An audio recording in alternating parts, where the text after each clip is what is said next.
జిల్లా పరిషత్ చైర్పర్సన్ అలాగే మన మహిళా విభాగంలో జోనల్ ప్రెసిడెంట్గా ఉన్న సుభద్ర గారిని మాట్లాడాల్సిందిగా కోరుతున్నాను. సుభద్ర గారి గురించి మన సమావేశానికి అంతకు ముందు కూడా వచ్చారు, మాట్లాడడం ఇదే ఫస్ట్ టైము. కొన్ని విషయాలు చెప్పాలి. ఆవిడ ఒక జడ్పీ చైర్మన్ అయినా ఈ మహిళా విభాగంలో పని చేయండి అమ్మా, మహిళలకి చైతన్యం చేయడానికైనా మన మహిళా విభాగం బలోపేతం చేయడానికైనా మీ సహకారం కావాలి అంటే ఇంకొక క్షణం కూడా ఆలోచించకుండా నేను చేస్తాను, నేను మహిళా విభాగంలో వర్క్ చేస్తాను అంటూ ఉత్సాహంగా ఆ పదవి తీసుకున్నారు. ధన్యవాదాలు తెలియజేస్తూ మాట్లాడాల్సిందిగా కోరుతున్నా. థ్యాంక్ యూ అమ్మా. ఈనాటి ఈ కార్యక్రమానికి సభ అధ్యక్షులు వహిస్తున్నటువంటి గౌరవనీయులు వైఎస్ఆర్ కాంగ్రెస్ పార్టీ రాష్ట్ర మహిళా అధ్యక్షురాలు కళ్యాణి గారికి నా మనస్ఫూర్తిగా నమస్కారాలు తెలియజేసుకుంటున్నానమ్మా. అదేవిధంగా ఈనాటి ఈ కార్యక్రమానికి రాష్ట్ర నలుమూలల నుంచి మంత్రులు, ఎక్స్ ఎంపీలు, ఎక్స్ మినిస్టర్స్, అలాగే మహిళా మనులందరూ కూడా జగనన్న అభిమానులు, జగనన్న అక్క చెల్లెలుగా ఈరోజు ఈ క్యాంప్ ఆఫీస్లో మనం కలవడం అనేది నిజంగా చాలా చాలా సంతోషంగా ఉంది. అదేవిధంగా ఏదైతే చంద్రబాబు వెన్నుపోటుకు 2 ఏళ్ళు అనే పేరు, మరి అది ఆ పేరు పెట్టడం అనేది చాలా చాలా సంతోషంగా ఉంది నాకైతే. ఎందుకంటే ఇది అందరికీ తెలిసిన విషయమే, అయినప్పటికీ కూడా మనం మనం మాట్లాడకపోతే చంద్రబాబు నాయుడు గారు చేస్తున్నటువంటి అఘాయిత్యాలు కానివ్వండి, ఈరోజు కూటమి ప్రభుత్వం మహిళల పట్ల ఏ రకంగా ప్రవర్తిస్తుందో మన అందరికీ తెలిసిన విషయమే. వీటన్నిటిని కూడా ప్రతి ఒక్క స్థాయిలో మాట్లాడాలండి.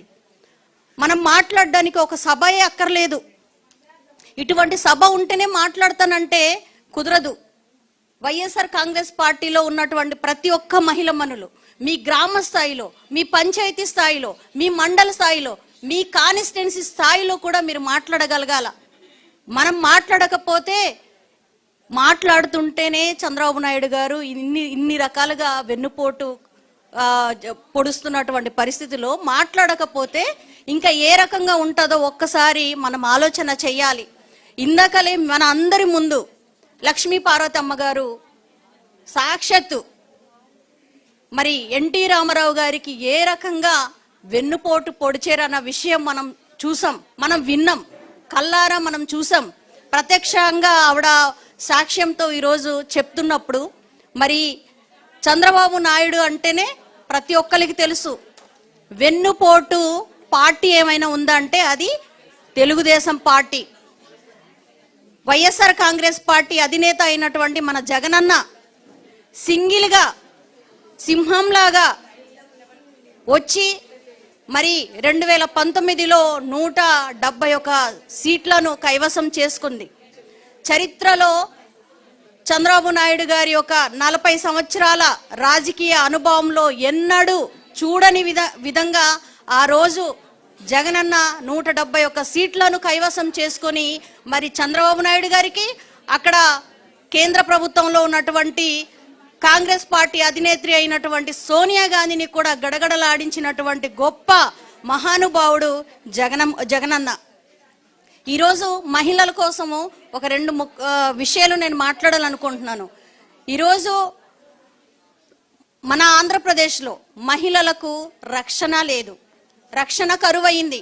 ఎందుకంటే రాష్ట్ర వ్యాప్తంగా మీరు చూడండి, ముఖ్యమంత్రి నుంచి మొదలుకొని ఎమ్మెల్యేల వరకు కూడా ప్రతి ఒక్కరు కూడా అబద్ధాలు మాట్లాడుతున్నారు. ఈరోజు మరి 2019 నుంచి 2024 వరకు ఈ పచ్చకామ్రాలు పట్టినటువంటి టీడీపీ నాయకులకు, జనసేన నాయకులకు ఈ పరిపాలన వాళ్ళు చూడలేదా, అర్థం చేసుకోలేదా? ప్రజలకి ఎటువంటి పాలన అందించింది వైఎస్ఆర్ కాంగ్రెస్ పార్టీలో అనేది చూస్తున్నప్పటికీ కూడా ఈరోజు మహిళల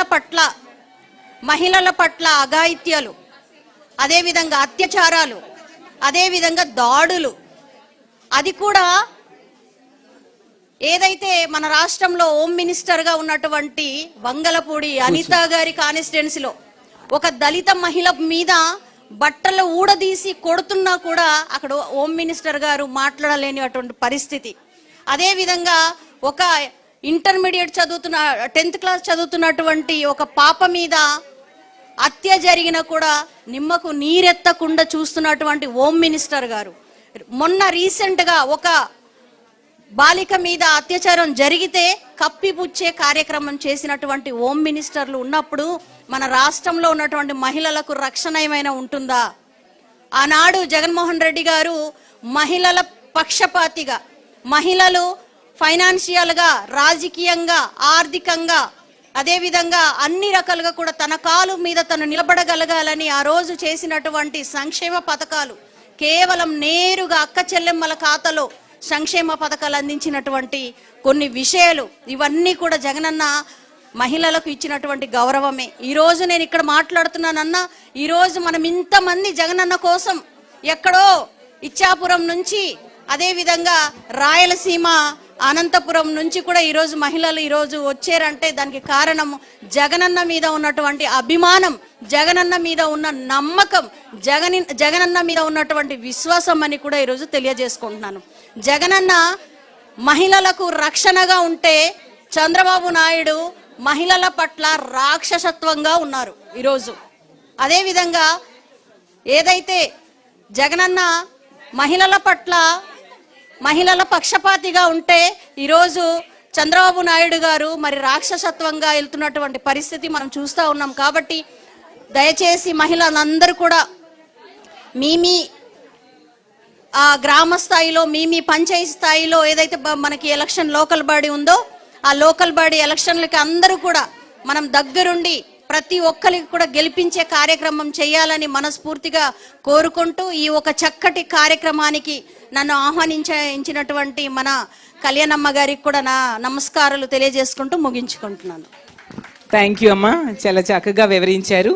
ఫైనల్గా 2 మాటలు చెప్పి ముగిస్తాము. చాలా మంది వక్తలు చాలా చక్కగా మన జగనన్న చేసిన మేలుని, అలాగే చంద్రబాబు నాయుడు గారు మహిళలు చేసిన మోసాన్ని వివరించడం జరిగింది. వాళ్ళందరికీ కూడా పేరు పేరున ధన్యవాదాలు తెలియజేస్తూ ఉన్నారు.